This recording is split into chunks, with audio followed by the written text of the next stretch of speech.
Good evening. You're listening to the Hour of the Time. I'm William Cooper. We're going to go right straight to Phoenix for the Metal Report with Gene Miller. Good evening, Gene. Good evening, Bill. How are you tonight?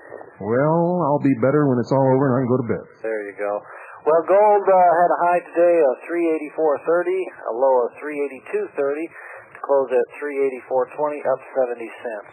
Silver had a high of $5.38, a low of $5.25, to close at $5.37. Up 4 cents. Platinum was unchanged. It had a high of $400, a low of $395, to close unchanged at $401.60. And the Dow had a high of 3770, a low of 3753, to close at 3758, down $1.90. Basically, the markets were fairly quiet today. I wanted to ask you, Bill, did you see the article in yesterday's USA Today? Did you happen to catch that? Yes, I did. Why don't you tell our listeners? Well, it was basically about front page, the main article, government to pay benefits via plastic. In other words, they're talking about what is commonly known as the smart card going to the cashless society. Anybody that's on Social Security, military pensions, anybody getting government benefits, food stamps, or any type of subsidies are all going to be now paid through smart card, and it'll just all be electronic. And it says the plan is part of Vice President Gore's program to reinvent government. Well, it goes on also to say that we will have an electronic audit trail for every transaction. And we got to thinking about that at work, what we do, and right now, when people buy gold, it's private. There is no paper trail involved, coming or going. But when this takes place, and folks, it's here, it's on your doorstep. Everything that you buy will automatically create a paper trail, and you're not going to get away with anything. I guess you can decide, one of two things are going to happen. Either A, we're not going to take the smart card, or B, like I said, you're going to have every conceivable thing that you buy and do is going to be scrutinized by the government. If you want them to know what you have, I guess you can wait until you have the card and then do all your purchases of gold and silver and protect yourself. One other thing I wanted to read, just a quick paragraph, came out of Richard Russell's Dow Theory Letters. Just this last week. It says, listen, I don't care what anyone says. There's something real and honest, something about real, honest to goodness, physical gold that differs from anything else in the financial world. You hold the coins in your hand and you tell yourself, this is real wealth.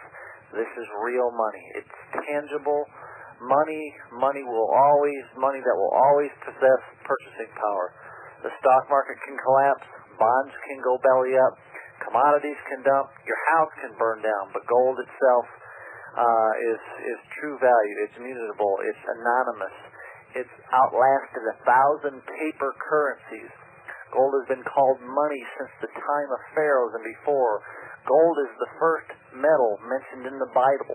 100 years from now, when all of today's paper money is in frames on the wall of monetary museums, gold will still represent purchasing power. He says, I worry about a lot of things, but I never worry about physical gold. And folks, at this stage of the game, I can't even conceive how anybody could go wrong by owning gold. You're protecting you and your family's future. You know our number, 1-800-289-2646, 1-800-BUY-COIN. Give us a call. We'll be more than happy to sit down and talk with you and at least get some information in your hand. The information's free, and get an education on this and start doing something to protect yourself. Beans, guts, gold, and bullets. Commodities of the near future. Yeah. Thank you, Gene. Thank you, Bill. Have a good evening. You too. Bye. Well, folks, don't go away. Make sure you have pencil and paper. Tonight is Raw Intelligence Data Night. We've never done this before, but I'm going to give you a taste of what I go through on almost a daily basis. We get intelligence input from CAGI members all over the world. Today I went through about 1,000 sheets of intelligent input, and I picked out as many as I can possibly maybe air tonight. And I'm going to go through it like a machine gun rattling out bullets. So you better listen, and you better write, and you better be quick. And you're going to get just a little taste of what it's like to be around here analyzing raw intelligence as it comes in on a daily basis.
Eavesdropping software. The White House is pressing for legislation to force telephone and cable television companies to install computer software on their networks that would enable law enforcement agencies to eavesdrop on phone calls and computer transmissions.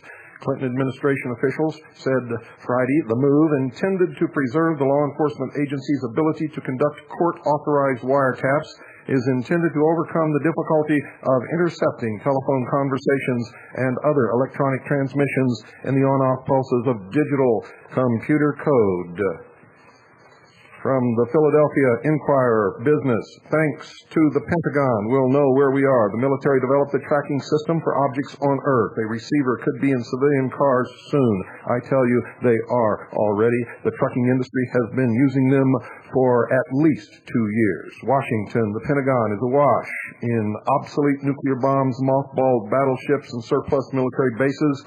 But there's at least one technological scrap left by the Cold War with a promising payoff. When the Defense Department laid plans in the 1970s for its global positioning system, a network of 24 satellites that broadcast navigation signals to users on Earth, it was intended to help soldiers fight anywhere, from jungles to deserts along the way.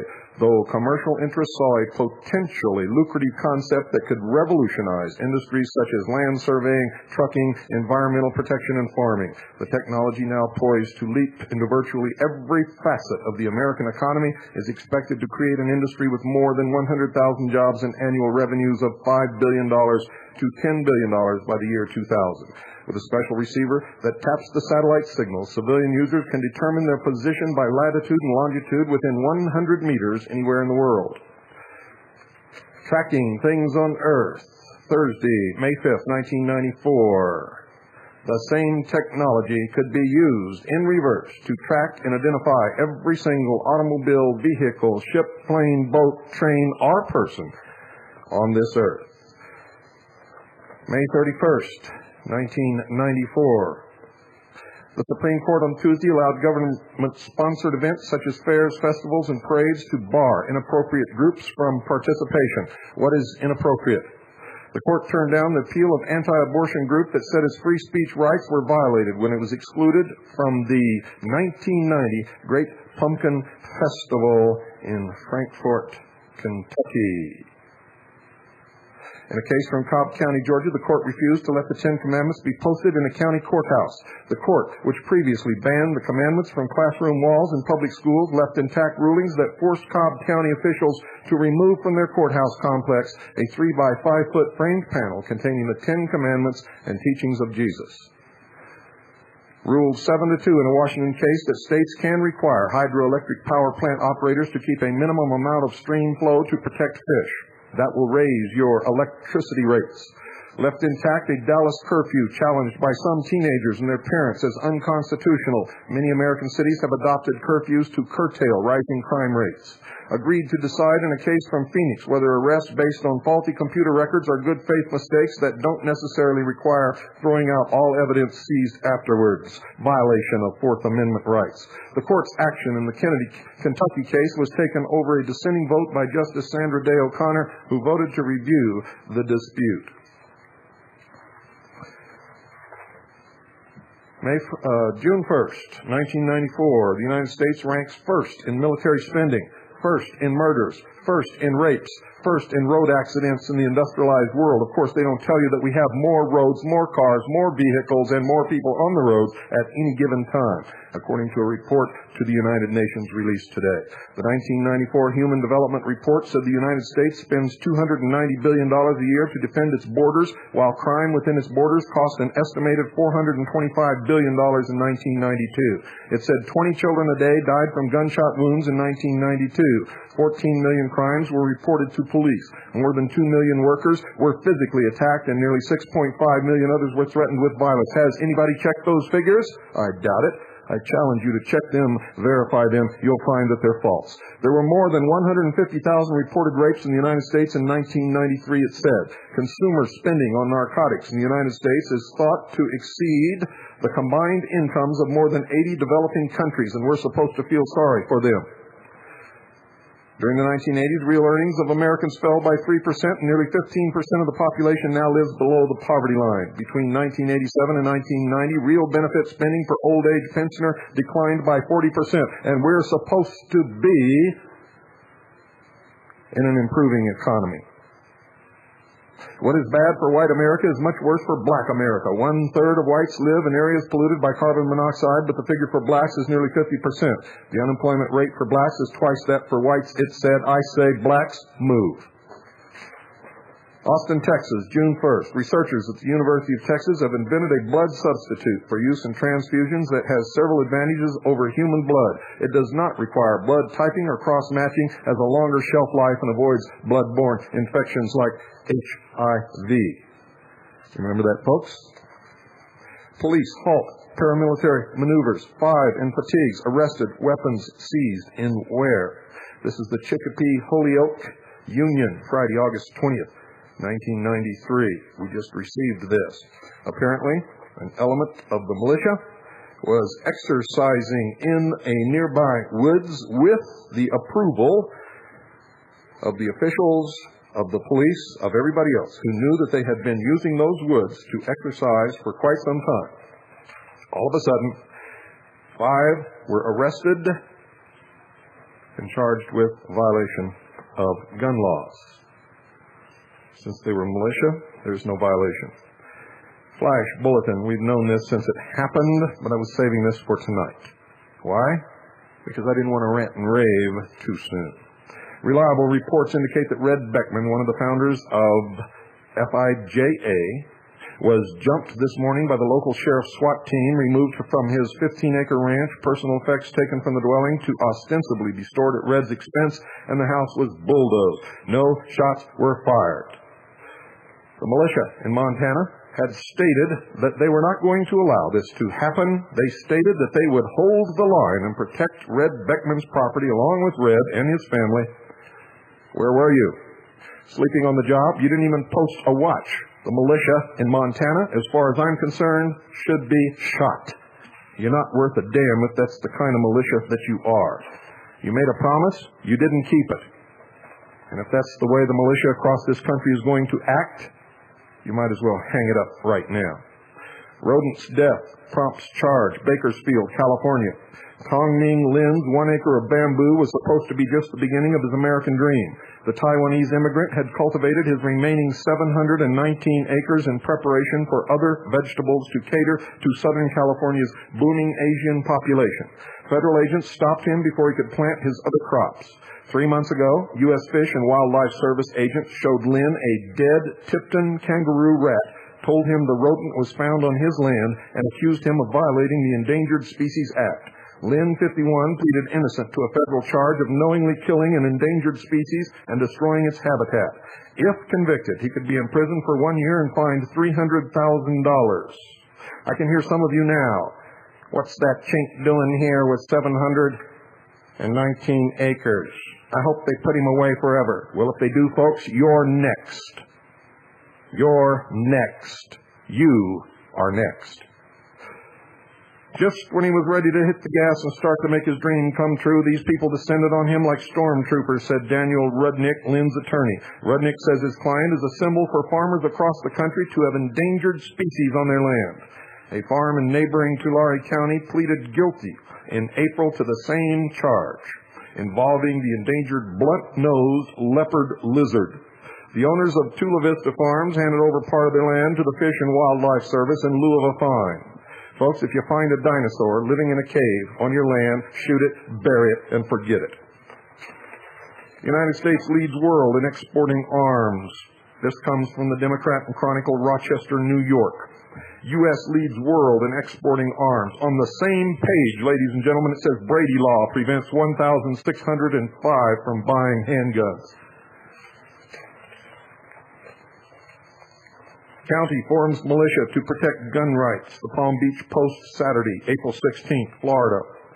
No draft notices are planned, but all able-bodied inhabitants of Santa Rosa County are being conscripted into a symbolic militia to protect gun rights. County commissioners Thursday unanimously passed a militia resolution to make sure residents can keep their guns under the Second Amendment, which states, quote, a well-regulated militia being necessary to the security of a free state. The right of the people to keep and bear arms shall not be infringed.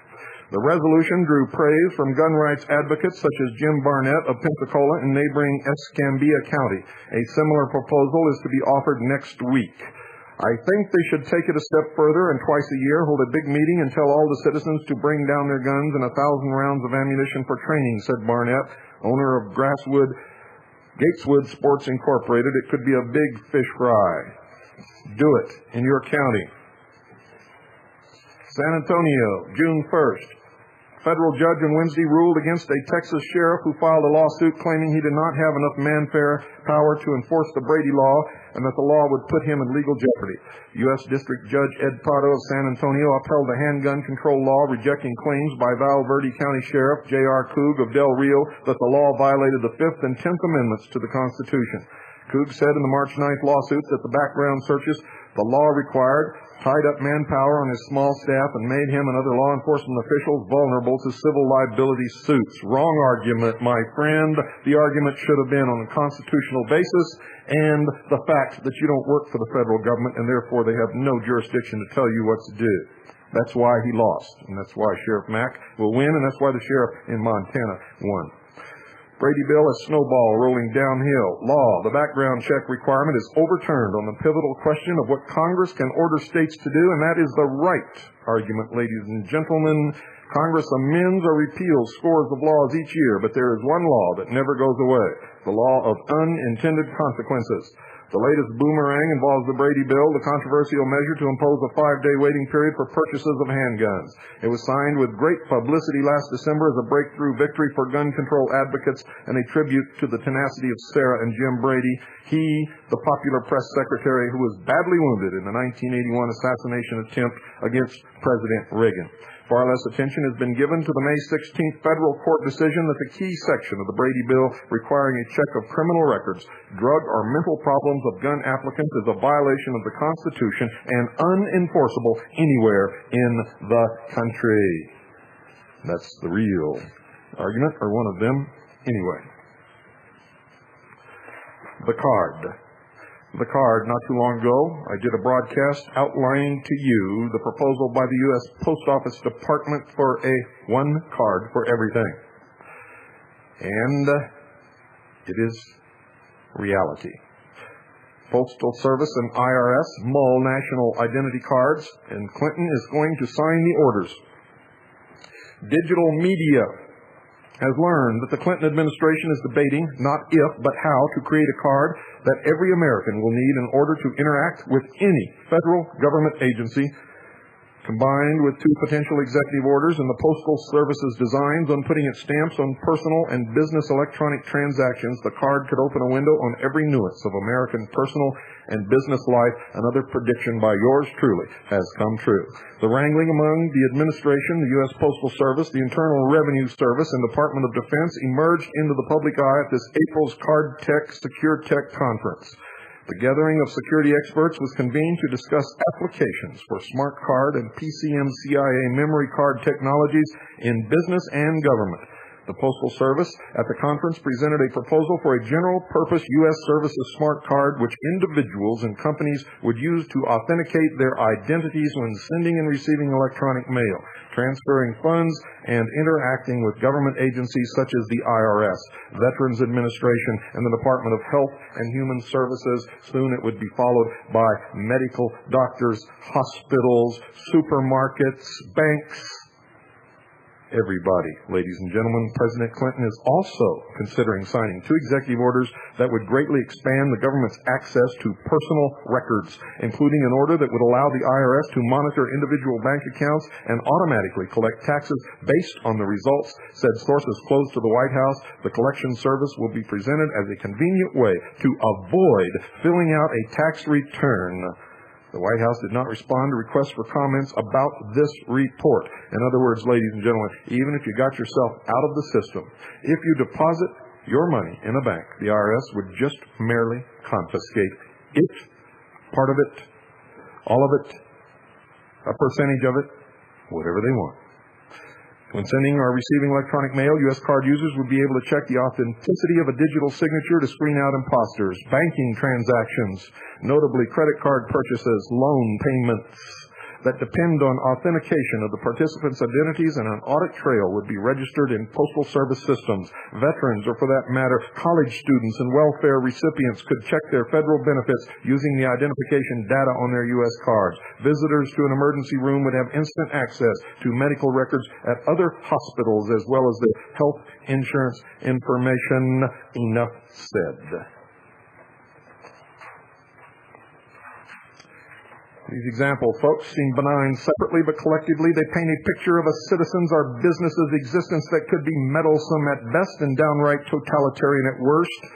It could be the beginning of total control of your entire life, from the time you wake up in the morning till the time you go to bed at night, until the time you die. Investors Business Daily, 12 May.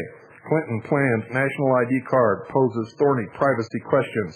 As part of its continuing effort to encourage better living through digitization, the Clinton administration recently unveiled plans for a general-purpose identification card that would electronically tie every American to Uncle Sam. Enough said.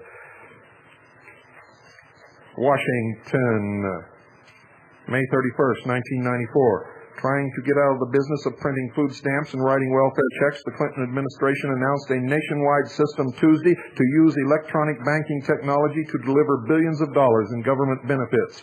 Vice President Al Gore's plan calls for expanding a system known as electronic benefits transfer from a handful of local experiments into a national network that could ultimately deliver $111 billion a year in benefits ranging from welfare to Social Security and military pensions. EBT is already being used statewide in Maryland and in several cities around the country to deliver welfare benefits and food stamps through automated teller machines and retail point-of-service terminals. Marine Corps recruits are also using the card. Washington, President Al Gore, Vice President Al Gore, he'd like to be president. Vice President Al Gore says millions of low-income Americans will receive their monthly benefits through electronic banking, taking the government out of the business of writing welfare checks and printing food stamps by 1999. Gore wants to expand a system known as Electronic Benefits Transfer, or EBT, from a handful of local experiments into a national network using a single card. The system ultimately could deliver $111 billion a year in benefits, ranging from welfare to Social Security and military pensions. Wake up, sheeple. You're almost history. Card standard. In the face of increasing and more diversified use of banking cards, the International Organization for Standardization, ISO, has published a standard for a second generation of identification cards for financial transactions. Smart chips. The first essential is that after insertion of the chip, the cards still comply with other basic international identification card standards. The Standards Council of Canada predicts the cards will be widely used in Canada within the next 4 to 5 years. United States Marines are learning in more ways than one how to charge. At boot camp at Parris Island, after a day of rigorous battle training, Marines can make purchases and draw cash at base exchanges with smart cards containing embedded computer chips and what may be the first major electronic money system implemented by a United States government agency. Marine recruits have their pay entered on smart cards, and all the time they are in their training, they never see one single coin or dollar bill. All transactions are made with their own personal card. The fearsome potential of a national ID. The Register, Orange County, 5 January 1994. It is almost impossible to view Schindler's List without being distressed by its reminder that inhumanity can exist on such a massive scale. It's a powerful movie that has much to communicate about the potential of humans for good or evil, but bear in mind, folks, I've seen the movie, I've read the book, I've also studied the reality of the camp that the movie portrays, and the movie is fiction. Fiction. In fact, the commandant's quarters were built in an area where he could not even see the camp, much less stroll out on a balcony and take pot shots at the inmates. Nevertheless, the point made here is true. It's a powerful movie that has much to communicate about the potential of humans for good or evil. Its impact, one hopes, will be as more than just history, but also as a lesson on the danger of giving government the means to divide people along ethnic lines. One of the film's most compelling messages is the awesome control lists can have on a person's future. It goes beyond the title list and focuses on lists in general. Of course, Schindler's List was a compilation of Jews lucky to survive. However, the movie depicted how being on other lists led less fortunate Jews to extermination. In fact, the movie begins with the Nazi list makers identifying the Jews being forcibly moved into the Krakow ghetto.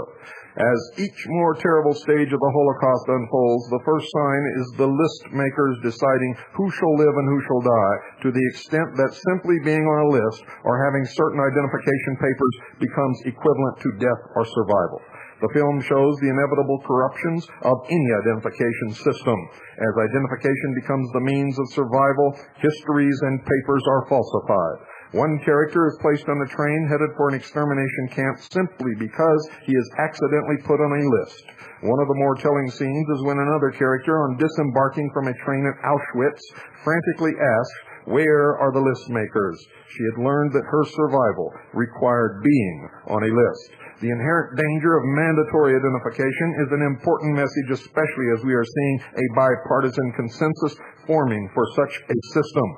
President Clinton's health security card is equivalent to national identification. Its magnetic strip will contain the cardholder's health history, which may include ethnic background, sexual preference, as well as physical and psychological abnormalities. Many Republicans, led by California Governor Wilson, have been pushing for ID cards to control illegal immigration. Not surprisingly, this is the only part of Wilson's immigration proposals Clinton has endorsed. And this goes on and on and on. Couple this with the rest of the information we just gave you about, quote, the card, unquote, and you have the potential for tremendous control of your life. The Washington Post.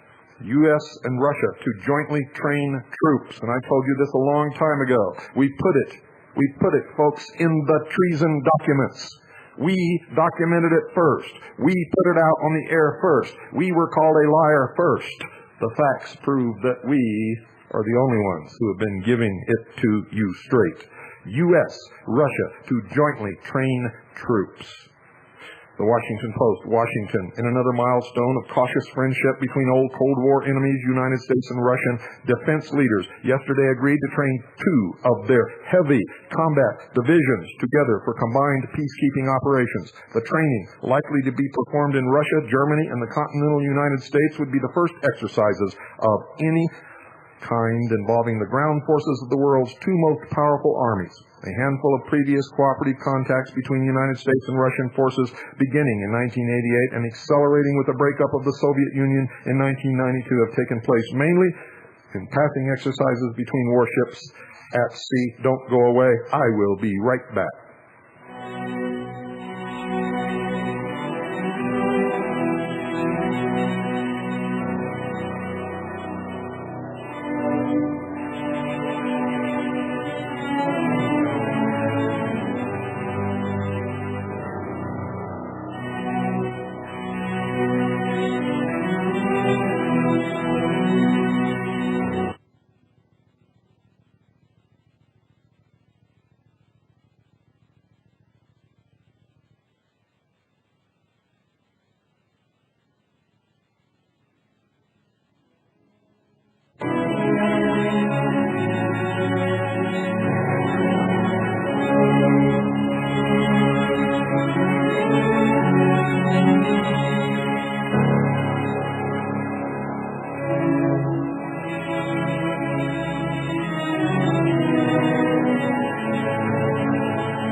National Guard is on lookout for troubled teens. East Lyme, Connecticut. The Connecticut National Guard is looking for a few good kids. Brigadier General David Boland, Director of National Guard's Youth Challenge Program, says he needs another 80 to 90 teenagers to fill out the second boot camp phase at Camp Weicker in Neantic. He says he doesn't care if he gets youths who have been recommended by truant officers or probation officials. The brown shirts are taking form. The brown shirts are taking form. New life for old military bases. USA Today, once slated for mothballing, New Jersey's Fort Dix got a new life when it became landlord to the Federal Bureau of Prisons. Union News. Military teaches jail guards riot tactics. Westover Air Reserve Base, clad in black uniforms and helmets, a dozen correctional officers with nightsticks drawn march forward, careful not to break their arrowhead formation. Their eyes were focused straight ahead and their faces expressionless. Sounds like a bunch of robots, doesn't it? The bottom line in training is attitude, said Master Sergeant George L. Hoagland, who conducted the riot control training. These guys have a thirst to learn. Westover Security is providing a week of special response instruction for 12 Hampden County Sheriff's Office correctional officers. It is the first time the Air Force Reserve Unit at Westover has trained civilian police. And I thought those things were not supposed to happen in the United States of America. New York reservists moving to Westover. It includes a photograph, ladies and gentlemen, of a train of flat cars bearing armored vehicles painted in United Nations colors. Westover hosting reservists in war condition practices. This article outlines the Westover Air Reserve training. Training, ladies and gentlemen, in what appears to be mock-ups of American cities. And we get down to the nitty-gritty. Emergency relay stations. The Federal Emergency Management Agency, FEMA, will be conducting an exercise within the next several weeks. It includes the use of Army Mars radio stations. There will be more information to follow. The exercise is scheduled for 1st June The FEMA frequencies to be used are 5211 and 10493 kilohertz upper sideband. That's 5211 and 10493 kilohertz upper sideband. This is an official government message, ladies and gentlemen, that I'm reading from. FEMA exercise on 1 June 94, the Federal Emergency Management Agency will conduct the first National Emergency Coordination Net. The FEMA Net control station call will be WGY 912, located near Berryville, Virginia. FEMA check-in frequencies are 5211.0 kilohertz and 10493.0 kilohertz, both upper sideband. Stations checking in will be asked for their agency name, Air Force, city, state, and zip code, or other agency identification.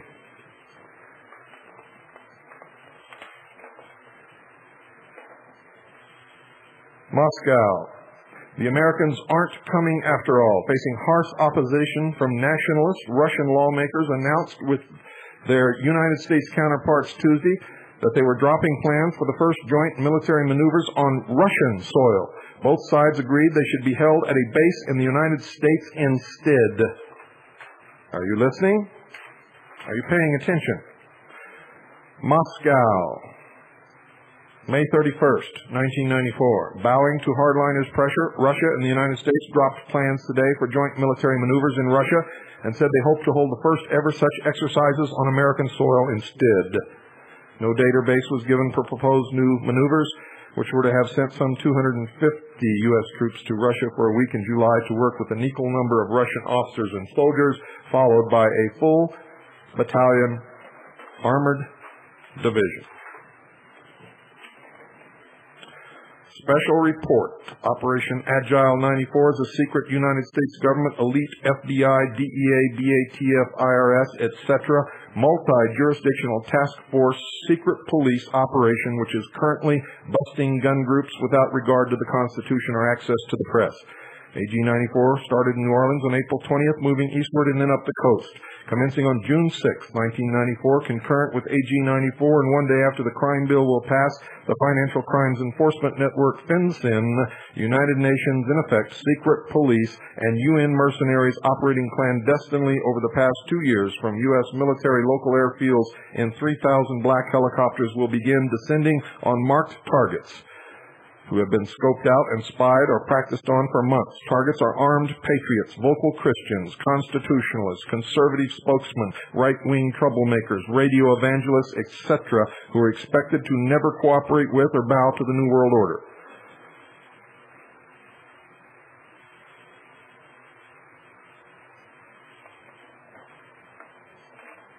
And like I told you last night, folks,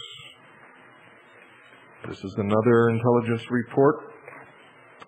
We cannot confirm or deny it, but put it together with all of the other things that you're learning tonight, and you had better not be home between now and June the 15th if you're smart and if you're a known patriot.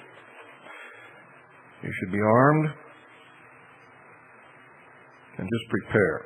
I don't know if anything's going to happen, but be prepared. Pretend you're a Boy Scout, okay? Don't get caught with your pants down. We have just been told that FEMA will be involved this year between June 1st and June 16th with radio amateurs when they do their annual simulated emergency drills in Florida. FEMA will be involved this year. They have never in history been involved with these drills. This year they will be involved and will declare condition white and condition yellow alerts. This has the potential of being very serious since condition yellow is actual action and jump teams are dispatched. Mandatory evacuation plans are enforced, etc.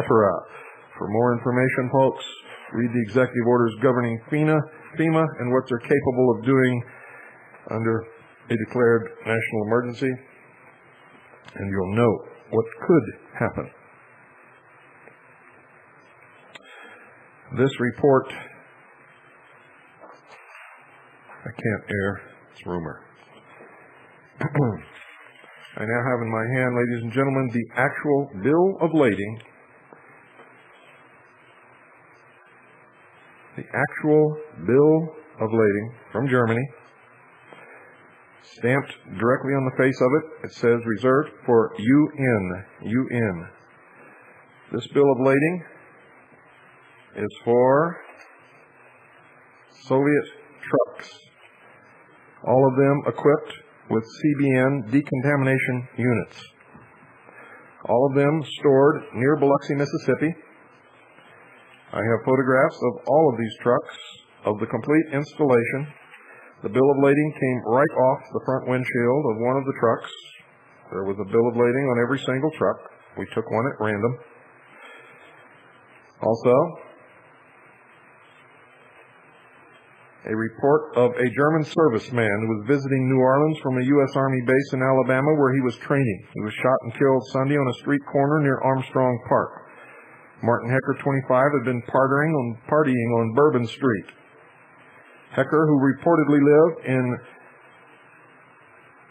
Rinteln, Germany, was taking a helicopter training course at Fort Rucker, an Army base near Dothan, Alabama, said Peter Mende, Deputy Consul General at the German Consulate in Houston. Hecker came to town with another German serviceman from Fort Rucker, said Colonel Berthold Buchholz, Chief of Staff for German Armed Forces Command, United States and Canada. Did you hear what I just said? Base officials said Hooker was in the German Air Force and was in a helicopter flight training course, but the consulate in Houston said he was in the German Army and was training as a helicopter mechanic. You make up your own minds. More trucks, all painted United Nations colors, all from the Soviet Union. 540 military Russian vehicles near Biloxi, Mississippi.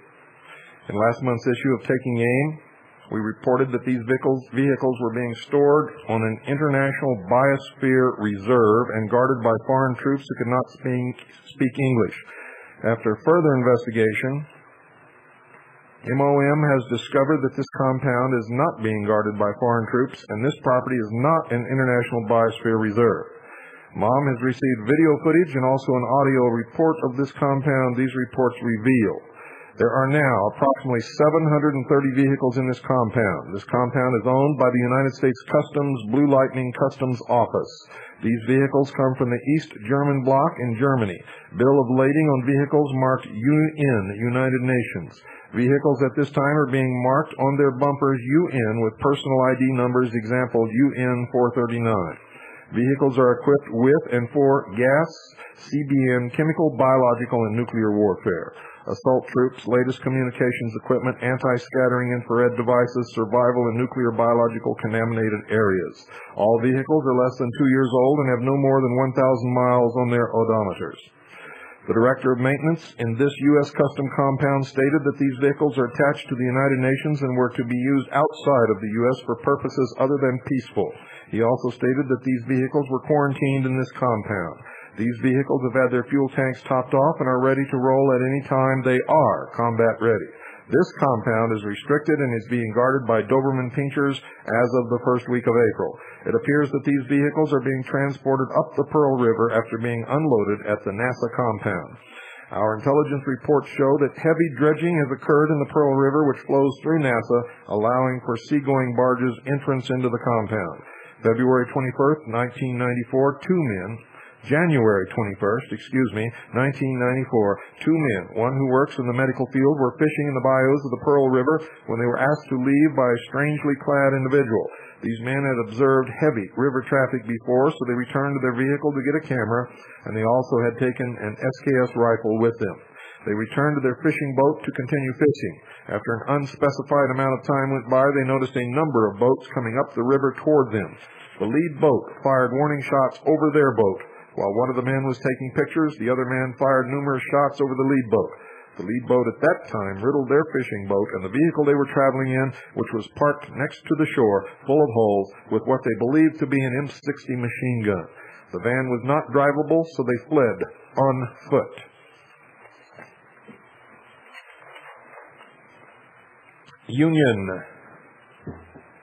Is it time for UN peacekeepers to police U.S. streets? By Bob Greene. The subject of this article is that the United States is so out of crime, out of connection, out of control with crime and drugs that we need UN police peacekeepers on our streets.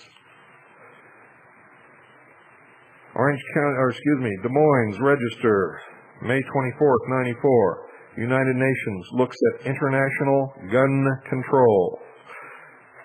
The gist of this article is that the United Nations needs to take over gun control throughout the world. Throughout the world.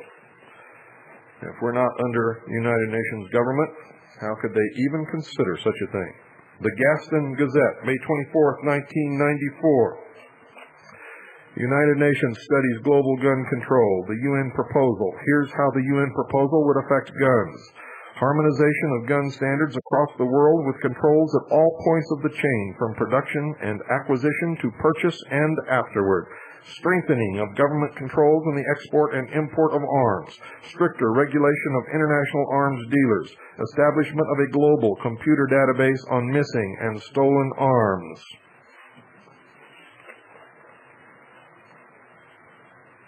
The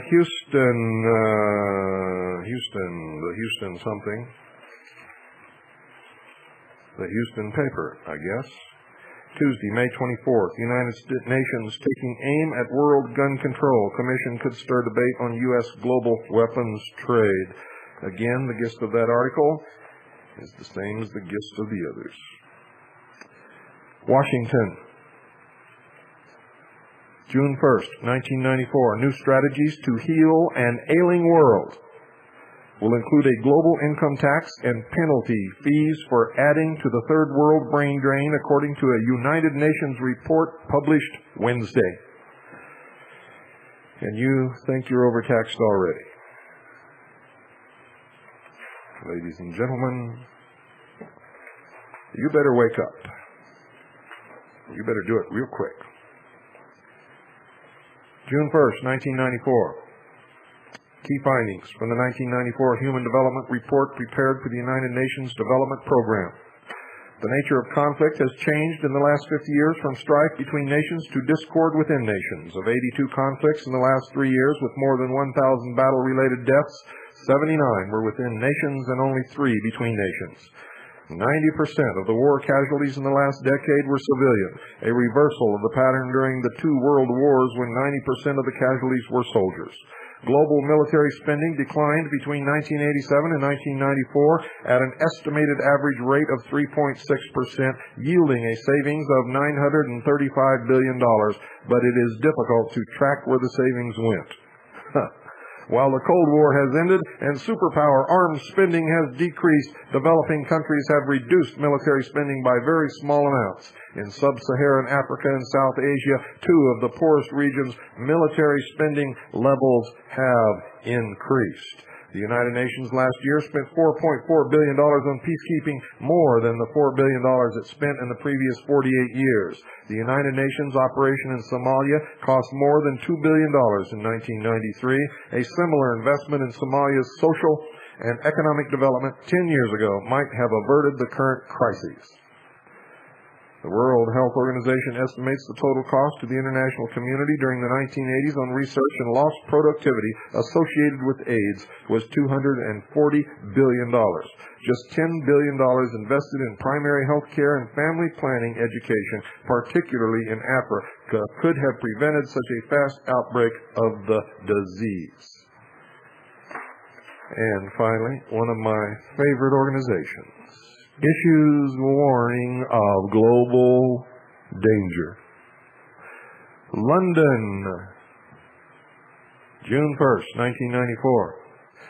Citing weather-related disasters in the United States and around the world, the environmental group Greenpeace Wednesday said global warming is already causing severe climatic changes and environmental disasters. The International Environmental Group, in a report entitled The Climate Time Bomb, cataloged more than 500 examples of extreme global weather events from scientific journals, newspapers, and computer databases. The report says the 8 hottest years on record have all occurred since 1980, with 1990 the hottest ever. It warns that entire island countries in the Pacific could disappear as sea levels rise, and many plant and animals could face extinction. It gives as examples drought-induced fires in California, Indonesia, and Siberia, intense cyclones in the Caribbean and Pacific regions, floods in Europe and the United States, and droughts in Africa, South America, and Australia. Taken as a whole, we believe we're seeing the first signs of climatic change. Jeremy Leggett, the group's scientific director, told Reuters, "Looking at the broad variety of global impacts, a devastating picture of a changing climate emerges," he said.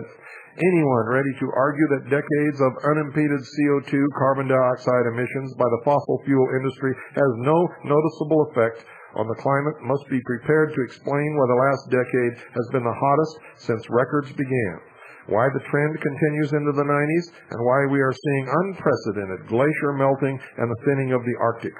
Global warming is the long-term climatic change brought on by the buildup of carbon dioxide and other gases that contribute to the greenhouse effect, the atmospheric blanket that keeps in the Earth's heat. Leggett said Greenpeace published the report to galvanize policymakers to take more effective action. The group also wanted to explain to people that it is a problem today. It's just the tip of the iceberg and a taste of much more to come, he added. Tip of the iceberg is more correct, folks. This is a lie from beginning to end. The reason that they're the hottest every year, it's the first time they began measuring and averaging the temperatures in cities instead of in the countryside, where they should. Any check with the stations around the world measuring mean sea level will show you that the sea has not risen nor fallen in the history of recording the mean sea level of the oceans. Also, a check, ladies and gentlemen, with the true people who really measure the ice at the poles will tell you that the glaciers are growing larger and they are expanding. A check with the United States Department of Agriculture will show you that they have recently changed the map that shows which crops can be grown at which latitude. The reason for the change, folks, is some crops can now not be grown in some of the northern latitudes where they used to be grown because the overall temperatures are getting colder.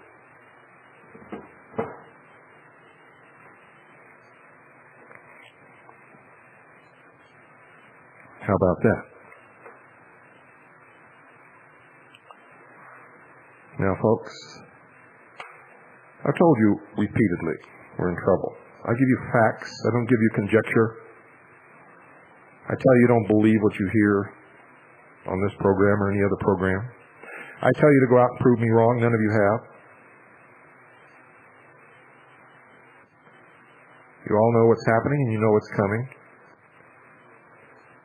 Like the Mormon Church, most of you are all talk and no action. And I want to see some action. And I want to see it soon. If you understand what you heard tonight, all referenced, all from legitimate sources, except for the one that I told you, could not be proven or disproven. The 628 pages of the treason documents, which document in official government documents the treason that has taken place in this country, the fact that we are, in fact, under United Nations rule, that our military forces are functioning as the world police force. Right now, all of the medical units in the various military forces of the United States are being merged. Soon, the United States Army Infantry and the United States Marine Corps will be merged. Right now, there are Russian military officers in our military academies, in our police academies, in our police departments, and in our military units. And we have officers in those corresponding units in Russia in what used to be called the Soviet bloc. And eventually you will see the merging of the military forces of the United States and what used to be the Soviet Union into the world police force under the United Nations. The Constitution and the Bill of Rights will disappear, and they will not even be referenced in history books as ever having existed. There are no protections for individual rights in the United Nations Charter or in any of the United Nations resolutions that have ever been passed. If you wish to remain free, then we must act now. You will form militia units. You will arm yourselves. You will do whatever is necessary to prepare. And when the time comes, you will fight for freedom, or you will become a slave, shackled to a prison of debt controlled by a computer every single moment of your life. And if you dare to voice any discontent, your accounts will be zeroed out and you will die in front of the community who will not help you for fear that the same thing will happen to them. I am a messenger. Whether you like me or whether you agree with me or not, you had better heed my message. For if you do not, the consequences will be more than you can bear. Good night, and God bless you all.